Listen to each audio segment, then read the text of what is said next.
Afternoon, everyone. Thank you for joining my session. So again, my name's Nihil. I'm the Chief Revenue Officer at uSecure. And today I'm going to focus all about the impact of AI on phishing. So how it's making that threat evolve and what we can do to help organizations become more secure against that threat. So for those of you who maybe aren't too familiar with uSecure, we're a security awareness vendor. We've built our platform specifically for MSPs. So our entire ethos as an organization is around end user awareness. All of our development work, all of our content work goes into figuring out how we can help organizations to identify risk in their staff members and then give them the tools to continually monitor and minimize those risks over time as well. So we essentially speak to partners and clients day in, day out to talk about what type of threats they're experiencing. What kind of concerns they have when it comes to their staff members and cyber awareness. And over the last 6 to 12 months in particular, I know we've heard it in some of the earlier sessions, AI is such a buzzword, and it's evolved incredibly quickly in that time. So I'm going to dig a little bit deeper into some of the most prominent threat vectors and then how we can help people to be more resilient to them as well. So scammers effectively see AI tech as a gold mine for phishing schemes. And I think with that sentence, it's also important to think about the fact that even if you remove the AI consideration, even if you just look at phishing in general, for years it's been a massive threat vector. It's been a massive source of income for cyber attackers. Now that we have AI tools that allow them to build targeted, personalized, incredibly sophisticated attacks much quicker, the threat has evolved massively fast. People's cyber awareness measures with their staff members haven't necessarily evolved at the same rate. So obviously ChatGPT was a major sort of milestone with this type of thing. We've used it ourselves. We have our clients ask us to help them with simulated phishing campaigns. They want those phishing campaigns to be super targeted, to be really realistic. All of a sudden with ChatGPT, rather than spending hours researching an industry and talking about the type of processes they might have, I can just punch it into that piece of software, and then I have a ready-made phish. So we had a hospital client who asked me to build a phish for them, and within about 30 seconds, I had an incredibly targeted phishing attack, which was based on the type of terminology they would expect. I wouldn't have a chance of getting that type of stuff together myself. And the idea is that attackers also obviously have access to these type of tools as well. So it's about how we can understand how they leverage it and then be more proactive in response to them. So what we've also found is that ChatGPT then tightened their ethics policies. So essentially, I started to get error messages saying that I can't use them for that purpose anymore.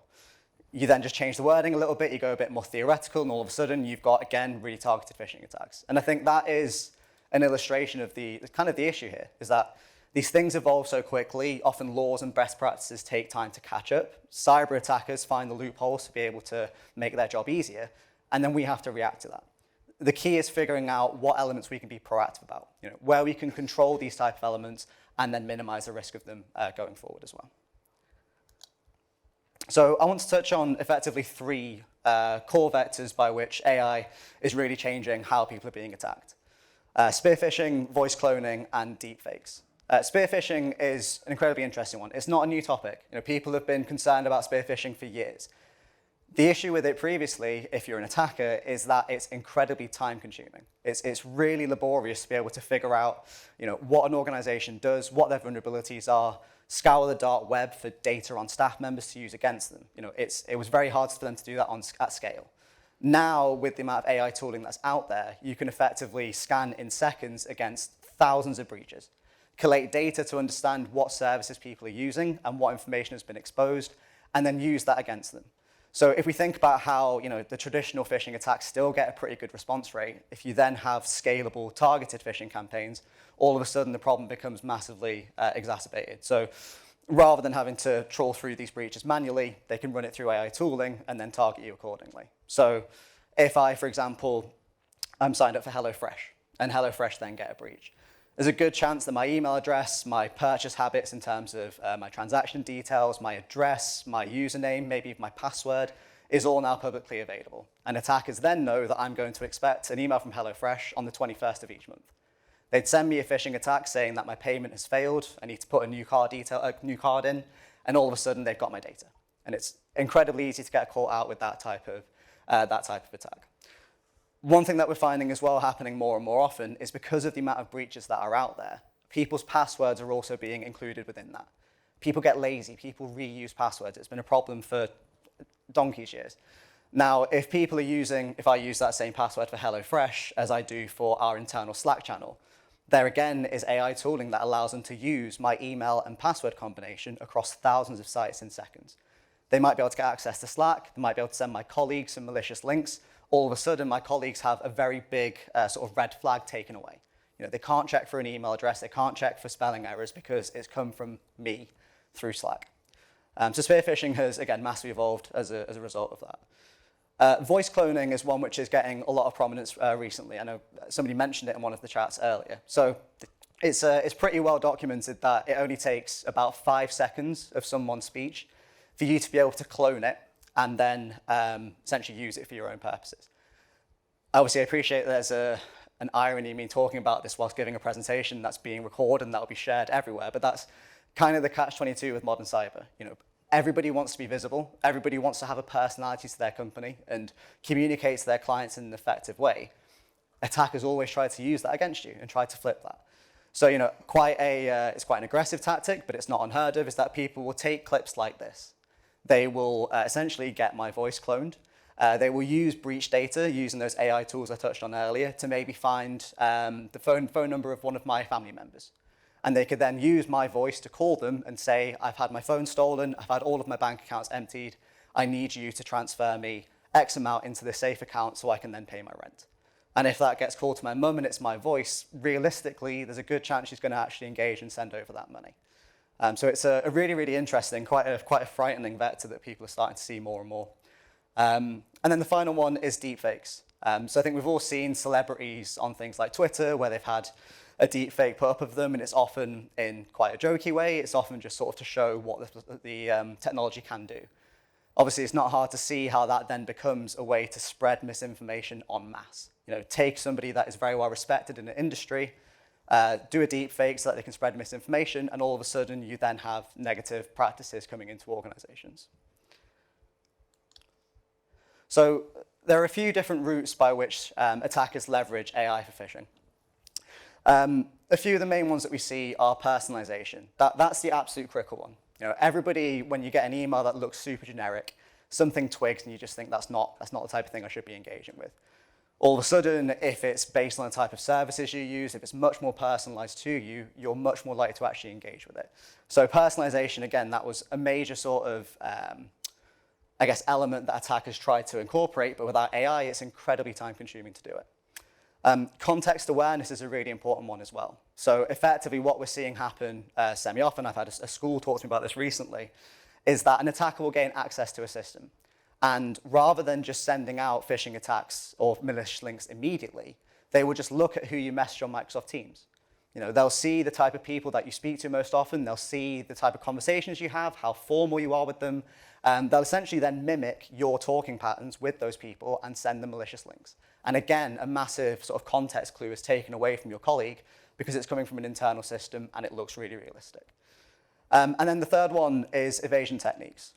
So effectively, with AI, it's becoming a lot easier to bypass security protocols, to pinpoint vulnerabilities in organizations and their infrastructure, and then pump emails into their inboxes accordingly. I've got quite a common payroll diversion scam here. So it's one of those where it has the right type of language, it doesn't really have any grammatical errors, it's the exact type of thing which somebody in finance would expect to receive. And these type of phishing emails, not necessarily ones that are from Amazon, these are the ones that we're seeing come more and more often in people's inboxes and lead to these breaches.